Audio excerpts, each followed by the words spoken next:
Bonjour tout le monde, comment est-ce que vous allez? J'espère que vous portez bien. Aujourd'hui, je vais vous présenter un super aliment que j'utilise dans la plupart de mes recettes. Faites un tour sur ma chaîne YouTube, j'ai nommé le psyllium.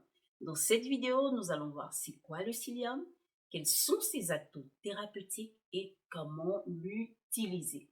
Le psyllium, c'est la graine d'une plante appelée le plantain. C'est une plante qui est connue depuis l'Égypte ancienne et qui est beaucoup utilisée dans l'Ayurveda. C'est la médecine traditionnelle de l'Inde. Ses propriétés sont reconnues par l'OMS ainsi que la Commission E. La Commission E, c'est le conseil en fait qui approuve les produits utilisés en médecine traditionnelle.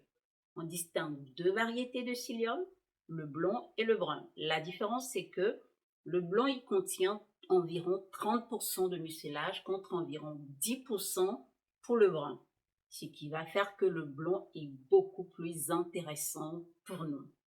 Le mucilage, en fait, c'est une substance végétale qui gonfle au contact de l'eau pour former un gel. Et ce mucilage-là, il est contenu dans l'enveloppe du psyllium. L'enveloppe qu'on va appeler également les téguments. Donc, vous verrez téguments de psyllium blond. Premier atout, c'est qu'il est très riche en fibres, source de prébiotiques, donc très bon pour notre microbiote intestinal.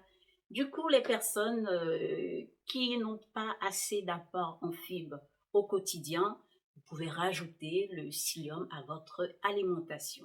Deuxième atout, c'est qu'il est sans gluten. Très intéressant pour les personnes intolérantes ou allergiques au gluten. Donc, vous pourrez utiliser vos farines sans gluten et vous rajoutez le psyllium qui jouera le rôle d'épaississant, de liant dans vos recettes. Faites un tour sur ma chaîne YouTube et il y a plein d'autres vidéos sur YouTube. De toute façon, vous verrez le psyllium utilisé comme liant. Troisième atout, très intéressant également en cas de ballonnement, tout ce qui est problème d'intestin, de côlon. Il agit à la fois en cas de diarrhée et en cas de constipation. Lorsqu'une personne est constipée, ses selles sont sèches. Donc, le mucilage du psyllium va absorber l'eau contenue dans les aliments que nous ingérons pour liquéfier les selles afin de faciliter leur sortie. En cas de diarrhée, c'est l'effet contraire, les selles sont liquides. Le mucilage du psyllium va absorber ce trop-plein de liquide-là pour solidifier les selles. C'est vraiment très doux pour notre paroi intestinale. Ça va lubrifier notre paroi intestinale, protéger notre paroi intestinale de tout ce qui est irritation. Donc, c'est pas quelque chose d'agressif. Il peut être utilisé par les enfants, par les bébés. Il faut simplement adapter la posologie. Et le psyllium blanc va nettoyer en profondeur, désintoxiquer notre tube digestif. Il permet aussi de ralentir le taux de cholestérol sanguin d'environ 4%. Et pour les personnes diabétiques, c'est prouvé scientifiquement que la prise régulière de téguments de psyllium blanc aide à stabiliser en fait la glycémie. Donc les personnes diabétiques ou celles qui ont envie de manger moins de sucre, c'est également bon pour vous puisque ça va permettre de ralentir l'absorption du sucre par notre organisme. Ça a un effet également, le psyllium rassasiant, un effet coupe-faim. Lorsque vous le prenez, il gonfle jusqu'à 8 fois son volume. Donc en fait, il va gonfler dans l'estomac là et donner un effet satiété.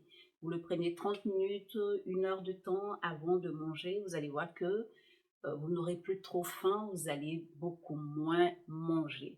Mais comme j'ai l'habitude de dire, pour mincir de façon définitive, il n'y a pas de produit miracle. Le psyllium, c'est une aide, mais aller trouver l'origine, il faut avoir une alimentation saine, c'est le corps dans toute sa globalité. Mais sinon, c'est vraiment quelque chose qui aide beaucoup au quotidien. Le psyllium, en plus, c'est totalement naturel. Il n'y a pas d'ajout autre chose à l'intérieur, c'est naturel. Donc, il vaut mieux l'utiliser. Voilà. Comment on l'utilise? On l'utilise dans tout ce qui est liquide, dans de l'eau, dans du yaourt, dans une soupe, dans un jus, Voilà, vous mettez une cuillère à 3 cuillères à café, c'est les petites cuillères, donc 1 à 3 cuillères à café. Bon, pour un début, je conseille commencer par une cuillère à café, 30 à 1 heure de temps avant le repas. Après, vous montez à 2 cuillères à café, après 3 cuillères à café, et c'est suffisant. Vous allez voir les effets par la suite. Donc, j'espère que ma vidéo va vous aider et que vous allez introduire ce super aliment qui est le psyllium dans votre alimentation, dans votre hygiène de vie.